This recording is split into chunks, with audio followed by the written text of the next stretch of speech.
With Tita Cora and Kapitana Sisa. Same, pero iba.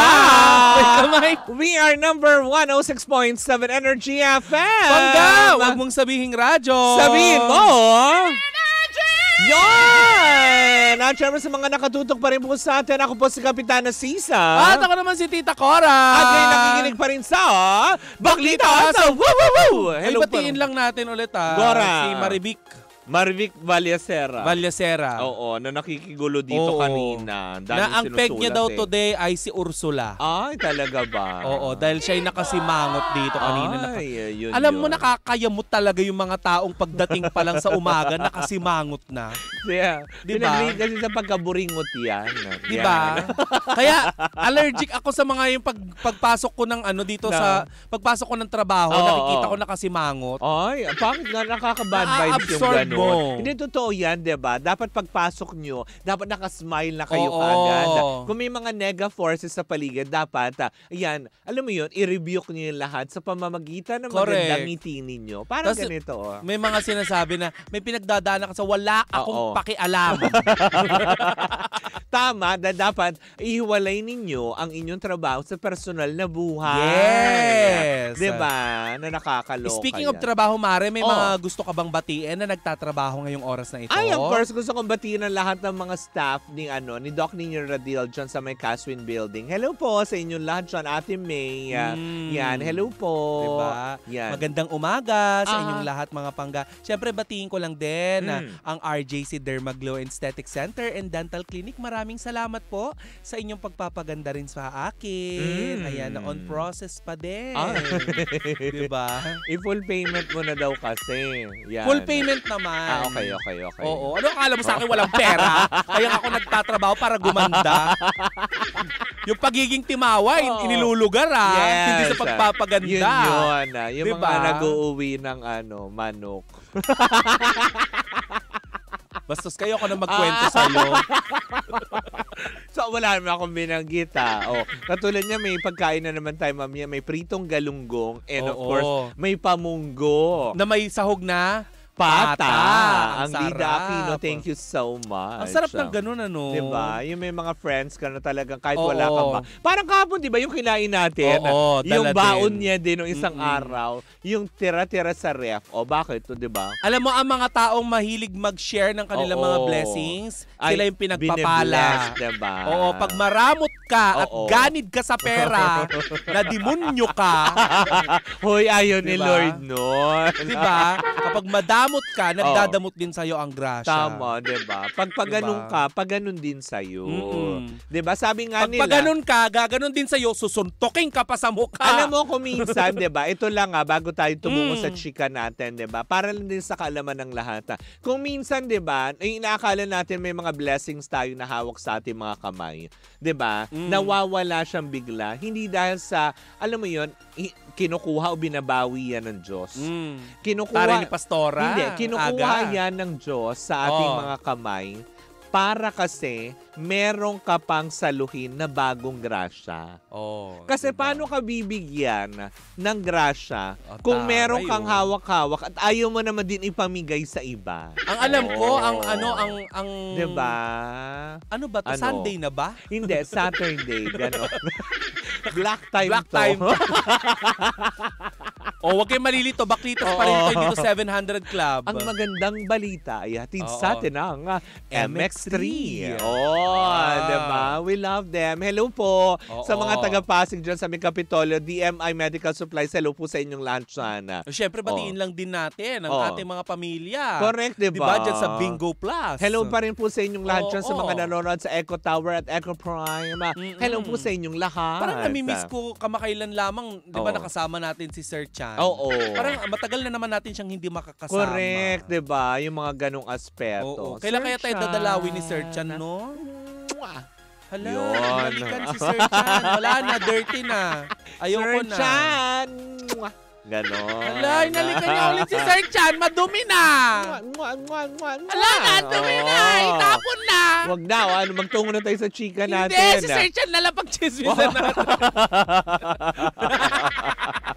Ay, hello po sa inyong lahat dyan. Of course, ang mga bagong kasama ni Sir Chan dyan, sina Ira, and of course, si David. Hello sa'yo. Oh, si David! Yes, diba? Kapiling na nila dyan. Of course, sila Nino Tondo, Susie Tutor, and of course, si Dexter Zavala. Si David na mula na nakapasok sa Bingo Plus ay hindi na nagparamdam. Ay, busy kasi. Wala akong pakialam. Nagbibilang kasi ng mga Hindi, wala din akong pakialam ng mga talaga. dapat na bayaran. Charot. Meldy. Ay, pero ito may kinalaman pa rin sa mga babayaran. Ang alin? Dahil mare, Oh. hindi naman mababayaran talaga. Ang dismaya ng ating mga netizen. Tungkol saan? Kanino? Nadismaya mga netizen mare matapos maghayag ng mga biro na hindi katanggap-tanggap di umano sa mga netizen. Sino? Ang ama ng 2 times Gold medalist. Hindi gold medalist Oo. Gold medalist na si Carlos Yulo. Bakit? Ayan. Dahil nung nakaraan, Mare. Ang taray. Nakaraang Friday. Oh, anong meron? Ay, hindi pala Friday, Saturday. Yung totoo. September 6 kasi nakalagay dito. Wala akong kalendaryo. Diba? Oh, ano daw? Siya nga, Earthling yung nag-send sa akin ng pagsusulat. Diba? Oh, ano daw? Nung nakaraang weekend, Mare, ay mistulang nagbiro ang tatay ni Carlos Yulo habang sila ay nagnonomo. Ng ano? Hindi ko nasasabihin kung ano yung alak dahil di ba na magbayad Hindi, dito para ano yung biruan? Ang chika Mare, may mga nagbibiro na malapit daw di umano sila kay Carlos. Tapos sinabi nitong tatay ni Carlos Yulo, kung malapit ka lang dyan, pakibatukan. Yan, pakibatukan nga si Kaloy dyan. Malapit ka pala sa kondo niya. Pakibatukan si Kaloy. Pag nakita mo, sabi niya. May pag-utos si yes. father. Ngayon, Mari, may nagsabi pa doon na ginagatasan niyo lang yung anak niyo. Wow. Ouch. Ganon. Nagbiro din ang tatay ni Kaloy. Ano sabi? Sa pamamagitan ng biro ay sinabi ng tatay ni Kaloy na kami nga ang ginagatasan. Ako ang ginatasan. Ay, talaga ba? Dahil pagkatapos niyang makuha ang aking... Pwede ba natin sabihin yun? Hindi. Alam ko na yun. Semen? Ang napakalagkit na pagmamahal. Yun, pwede. To milk be safe. of human kindness. Yes. The milk of love. May bago na naman kayong pambida sa inuman. Yung milk of love. Hindi, milk of human kindness. Ang sinabi ko, yun na yun. Basta yun. Okay, tapos? Mainit yung ulo. Ano na? Pagkatapos niya daw makuha ang milk of human kindness, ay ginanon daw siya. Pero sa dulo, Mare, sabi ng tatay ni Kaloy, naway magbago na yung dalawa. Ipagdasal na lang natin si Kaloy at saka si Goldie. Goldie na ang tawag. Parang isda. So in short, parang gusto na lang sabihin siguro ng tatay ni Kaloy, di umano. Sana ipinahid na lang kita sa kortina. Ganon. Wala naman silang sinabing ganon. Wala bang ganon? Hindi, kasi nagiinuman Baka nabanggit. Ganon. Wala. Okay. Ngayon, Mare, eto na. Don't put words into his mouth. Inuman yan, di ba? Alam mo naman, madaming dyan. Baka nagkulang lang sila ng sinabi. Kasi nabanggit na rin ang tungkol sa milk of human race. Ganon. Ngayon, Mare, eto na. Napapabalita din kamakailan lamang na yung bahay di umano na nabili. Gamit-gamit ang pera at napanalunan ni Kaloy dati sa Japan. Yung bahay na nasa Cavite ay ibibenta na daw ng pamilya ni Carlos Yulo. At gagamitin nila ito upang pambayad sa kanya. Ibabalik daw yung pera, Mare. So, ibibenta tapos ibabalik. Ganun na ba katindi talaga? Hanggang ngayon pala, hindi pa rin tapos? Oo. Kasi Mare, parang ang ginagawa ng pamilya ni Kaloy ngayon ay nag-iipon sila ng pera upang sa ganun ay maibalik lahat kay Carlos. Yung lahat ng naigastos. Kaugnay ng balita na yan, Mare, nakita nga nitong mga nakaraang linggo na itong nanay ni Carlos Yulo ay nag-online selling. Oo nga, napanood ko nga yun one time. And walang masama doon. Nagtitinda siya ng mga ng mga t-shirts, ng longganisa. Ay, talaga Kagaya ba? nabanggit natin kanina. Ngayon, Mare, nagpahayag naman ng ilang celebrity, Mare, ang mga showbiz personality ng pakikisimpatya at pagsuporta sa nanay ni Carlos Yulo, katulad na lamang ni Miss Ay de las Alas. So ano, pinakyaw? Na hanggang ngayon, Mare, ay nag-aabang ng next live ng nanay ni Carlos Yulo upang nang sa ganun ay makabili siya ng mga produkto. Yun naman talaga yung maganda doon. Tsaka isa pa, para sa kalaman ng lahat, ang pag-online selling ay isang marangal na trabaho. Ibig sabihin lang nito, 'di ba? Doon pa lang sa mga ganung aspeto, pinakikita nila na kung talagang hindi pa natatapos yung hidwaan sa pagitan nila ni Carlos, 'di ba?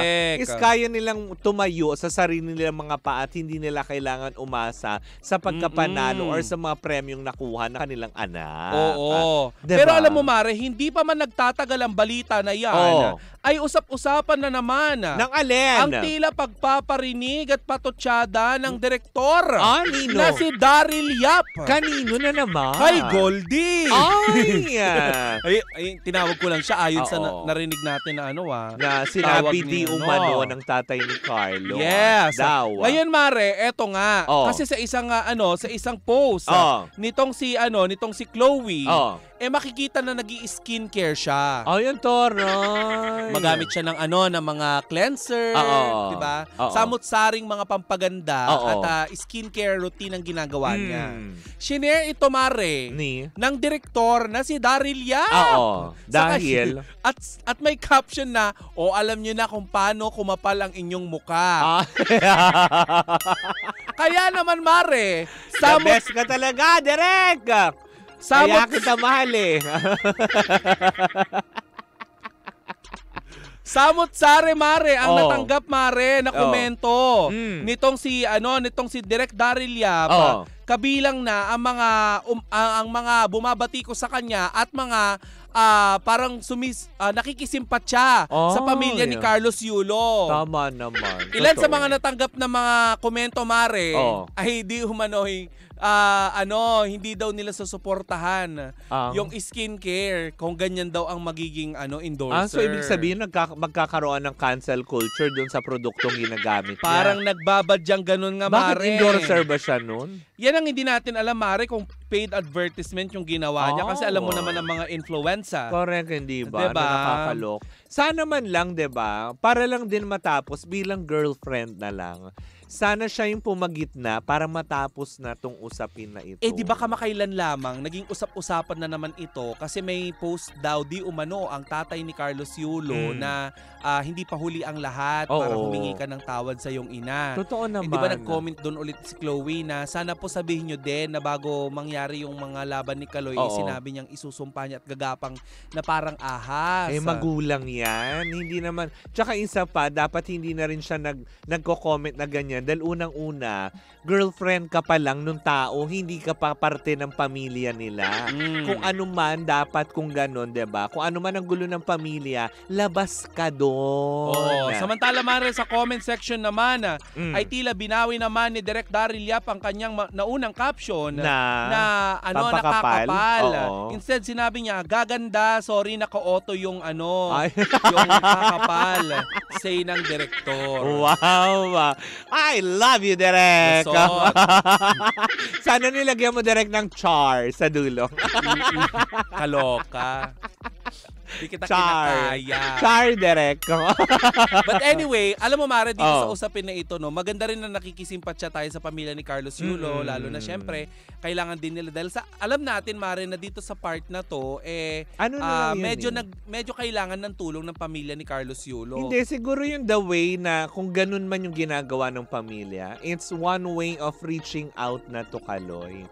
May mga netizen na nagsasabi nagpapaawa daw sila. Hindi sila nagpapaawa. Kasi ako, the way I see it, lalo pat yung ganung inuman session, diba? Malamang, alam mo yun, bilang tatay, kinakwento niya kung gano'n rin niya kamiss yung anak niya. Diba? Diba? Para pumila siya doon at maglulundag siya sa kalye nung time ng pinarade ka. Diba? Bilang ama, diba? Na sana magkaroon ng puwang sa puso din ni Carlos na tapusin na natin to. Kasi diba, ang dami nang nakikialam, ang dami nang nakikisawsaw, ang dami ng komento, yung mga ganyan na Siguro mas maganda, Mare, kung ipaubayan na lang natin sa pamilya Oo. ang pag-aayos nito. Tama. 'Di ba? Hindi ko lang alam kung anong ginawang hakbang syempre ng abogado na si Attorney Raymond Fortuna. Hindi siya Matapos- humakbang. Tumbling. Tumambling. Pag yan, kinasuhan ka talaga. Hindi, si Carlos, di ba? Oh. Hindi nga siya Si hakbang. Raymond Fortun nga ang sinasabi okay. ko. Hindi, mali, pabalik. Si Carlos, tatambling papunta sa lusot kanya. mo, babe. Sige, lusot mo. Hindi natin alam kung Charot. ano ang ginawang hakbang nitong si Attorney Raymond Fortun upang Oo. nang sa ganon ay maisakatuparan ng pagsasaayos ng relasyon ng mag-ina na si Angelica Yulo Oo. at ng 2 times gold medalist na si Carlos Yulo. Correct. Hanggang ngayon ay naghihintay pa rin ang mga netizen na maging sagot ni Carlos Yulo. Pero since naman na lumabas yung pahayag ni Carlos Yulo Oo. tungkol dun sa nangyari sa kanilang mag-ina, kung saan makikita na si Chloe ay nasa likod Oo. na gumaganon-ganon, Oo. hindi na ulit naglabasa ng pahayag si Carlos Yulo. Pero siyempre mas maganda dito na na kung sakasakali magkaayos talaga ito. At walang sugat na hindi pinapagaling ng panahon. Correct. Hindi. Tsaka isa pa, kung sakali, sana may mag-initiate na lang.